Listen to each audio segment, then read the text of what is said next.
ప్రజాకవి గాయకులు వంగపండు ప్రసాదరావు మరణించి 4 ఏళ్లైనా వారి పాటలు కలకాలం ప్రజల హృదయాల్లో చిరస్థాయిగా నిలిచిపోతాయని ఎమ్మెల్సీ వరద కళ్యాణి అన్నారు. ప్రజాకవి వంగపండు 4వ వర్ధంతి కార్యక్రమం విశాఖ నగర్ తీరంలో ఆదివారం ఘనంగా జరిగింది. ఈ సందర్భంగా ఆర్కే బీచ్ పోలీస్ మెస్ వద్ద గల ఆయన విగ్రహాన్ని పలువురు ప్రముఖులు పూల మాలలు వేసి ఘనంగా నివాళులు అర్పించారు. ముఖ్య అతిథిగా విచ్చేసిన ఎమ్మెల్సీ వరద కళ్యాణి మాట్లాడుతూ మహాకవి శ్రీశ్రీ తర్వాత ప్రజా సమస్యలపై పాటలు రాయడంలో వంగపండు దిట్ట అని కొనియాడారు. అందుచేతనే తమ ప్రభుత్వం వంగపండును గుర్తించి బీచ్ రోడ్ లో ఆయన విగ్రహం ఏర్పాటుకు కృషి చేసిందన్నారు. వంగపండు కుమార్తె ఉషా అనుష పట్నాయకులు మాట్లాడుతూ ప్రజాకవి వంగపండు ప్రసాదరావు అని కొనియాడారు. వంగపండు ఉత్తరాంధ్ర వెనుకబాటుతనంపై కూడా పాటలు రాశారని గుర్తు చేశారు. ఆయన పాటలు వింటుంటే హృదయం చలించిపోతుందని అన్నారు.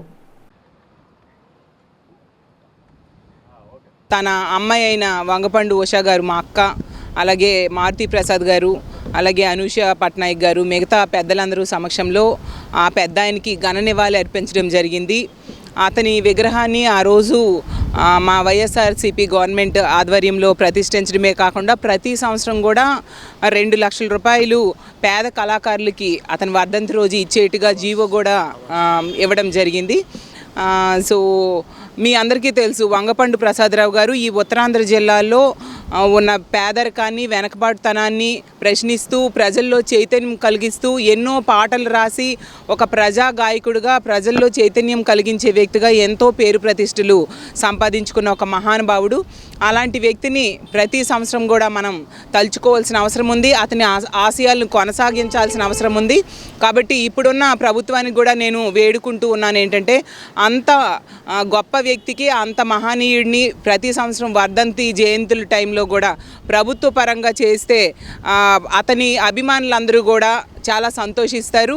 అలాంటి వ్యక్తికి పార్టీలు ఆపాదించకుండా ఒక న్యూట్రల్ పర్సన్, అతను ప్రజాగాయకుడు, అలాంటి వ్యక్తిని ఒక న్యూట్రల్ పర్సన్గా తీసుకొని అతని ఆశయాలు కొనసాగించడానికి ప్రభుత్వం కూడా కృషి చేయాలని కోరుకుంటూ ఇంత చక్కటి కార్యక్రమంలో పాల్గొనే అవకాశం కల్పించిన అక్క ఉషా గారికి ధన్యవాదాలు తెలియజేస్తూ సెలవు తీసుకుంటున్నాను. అందరికీ నమస్కారం. ఈరోజు విశాఖపట్నంలో వంగపండు ప్రసాదరావు గారి పూజ్యులు, ప్రముఖ జానపద గాయకులు శ్రీ వంగపండు ప్రసాద్ గారి 3వ వర్ధంతికి ఈరోజు నేను పార్టిసిపేట్ చేయడం నాకు చాలా సంతోషంగా ఉంది.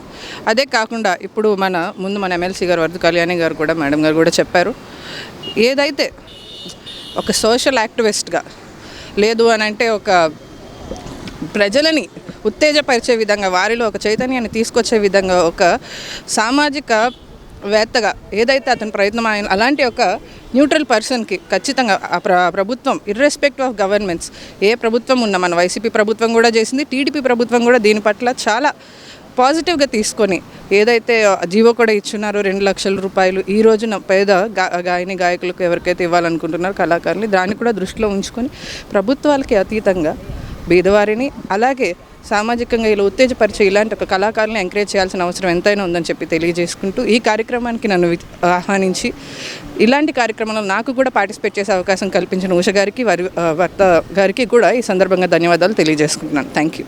ఈరోజు వంగపండు ప్రసాదరావు గారి వర్ధంతి సభ, 3వ వర్ధంతి సభ చేసుకున్నందుకు చాలా సంతోషంగా ఉంది. ఇటువంటి మహానాయకులు ప్రజల మధ్య లేకపోయినా ప్రజల గుండెల్లో ఎప్పటికి కూడా బతికుంటారని చెప్పి నేను అందరికీ తెలియజేసుకుంటున్నాను. ఎందుకంటే బడుగు బలహీన వర్గాల ప్రజల కోసం, పేదల కోసం, మహిళల కోసం, అనేక మంది రైతుల కోసం, ఏ రకంగా వాళ్ళకి రెక్కాడితే కానీ డొక్కాడినటువంటి పేదల కోసం అనేక పాటలు ఒగ్గు కథ రూపంలోని, అలాగే భూమి భాగవతం అనే నాటికలాంటి కూడా, అడవి డ్యూటీలు అనే నాటికలు కూడా రాసినటువంటి మహనీయుడు వంగపండు ప్రసాదరావు గారు. ఈయన, గద్దరు, వీళ్ళిద్దరూ కూడా జన్నాట్య మండలి వ్యవస్థాపకులుగా ఆనాడు నుంచి కూడా ఉద్యమ పాటలు రాస్తూ ప్రజల మధ్యనే జీవించినటువంటి మహా చరిత్ర కలిగినటువంటి మహానాయకులు వీళ్ళు. గద్దరు అలాగే మన మధ్య లేరు, వంగపండు గారు కూడా లేరు. ఇటువంటి ప్రజాస్వామ్య వ్యవస్థలో ఎక్కడైతే అన్యాయం జరుగుతుందో, ఎక్కడైతే దోపిడీ జరుగుతుందో ప్రతి ఒక్క చోట వీళ్ళ గలం విప్పి గజ్జె కట్టి ప్రజల మధ్యన ఆట పాట మాట ద్వారా ప్రజలందరినీ కూడా చైతన్యం చేస్తున్నటువంటి పరిస్థితి అందరికీ తెలిసిన విషయమే. వాళ్ళ అడుగు జాడల్లోని ఖచ్చితంగా ఆశయాలను కొనసాగిస్తూ ఇదే బడుగుల కోసం పేదల కోసం ముందుకి ఉండి పోరాడతామని చెప్తూ అందరికీ తెలియజేసుకుంటూ జోహార్ వంగపండు ప్రసాదరావు గారు.